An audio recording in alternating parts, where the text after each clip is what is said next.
Yesus kok disembah? Nah, mungkin banyak sekali teman-teman kita di luar sana yang mungkin melontarkan pertanyaan itu kepada kita. Karena mereka pada dasarnya tidak mengerti tentang konsep pengampunan dosa itu. Sebelum memulai membahas tentang pengampunan dosa, saya ingin menyapa teman-teman Kristen. Shalom semua yang sudah hadir menonton video ini. Jangan lupa di subscribe ya, supaya agar bisa lebih berkembang lagi dan lebih rajin lagi untuk menyebarkan kebenaran, menyebarkan Injil dan firman Tuhan itu sendiri. Nah, marilah kita membaca di dalam Matius pasal 26 ayat 26.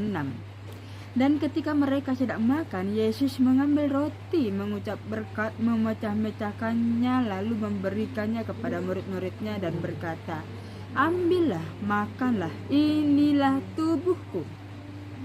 Kita garis bawahi ya. Ambillah, makanlah, inilah tubuhku. Artinya, ini poin pertama ya.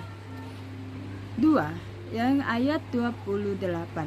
Sebab inilah darahku, darah perjanjian yang ditumpahkan bagi banyak orang untuk pengampunan dosa. Kita garis bawahi, sebab inilah darahku.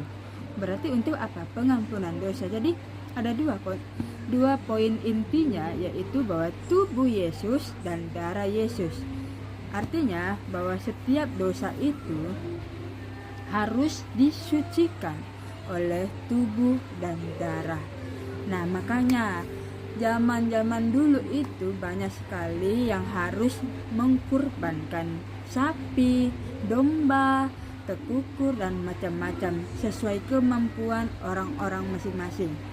Jadi Tuhan tidak memberatkan mereka juga bahwa orang harus mengkurbankan sapi, karena tidak semua orang kan memiliki uang untuk membeli sapi.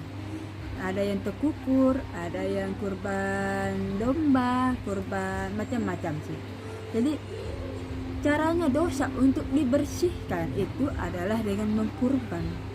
Nah, kita harus memahami kenapa sih Allah harus memakai Yesus Kristus sebagai pengampunan dosa. Kita harus mengetahui bahwa di dalam Yohanes pasal 4 ayat 24 di sini dikatakan bahwa Allah itu roh. Jadi Allah itu roh, dia tidak memiliki daging, dia tidak memiliki darah, makanya dia turun ke dunia menjadi Yesus Kristus. Dengan darah dan tubuhnya inilah dia mengkurbankan untuk pengampunan dosa seumur hidup. Jadi hanya satu kali ketika orang mempercayai Yesus Kristus sebagai Tuhan, sebagai juru selamat, sebagai penebus dosa, maka dosa-dosanya dia telah disucikan, dia telah dibersihkan. Lalu bagaimana caranya kita agar kita tetap suci? Kita harus tetap menjaga perintah-perintah Tuhan, tidak melakukan dosa lagi. Jadi jangan berpikir bahwa ketika kita diampuni dosa kita, lalu kita seenak-enaknya aja kita berbuat dosa. Itu salah, itu sesat namanya.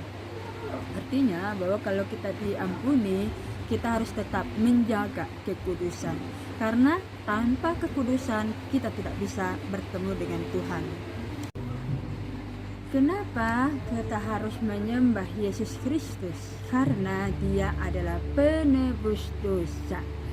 Jadi Yesus adalah satu-satunya jalan kita untuk menuju kepada Sang Pencipta, yaitu Allah itu sendiri, yaitu roh. Jadi roh kita akan kembali. Jadi tanpa Yesus Kristus kita tidak akan bisa satupun manusia dapat kembali kepada Allah.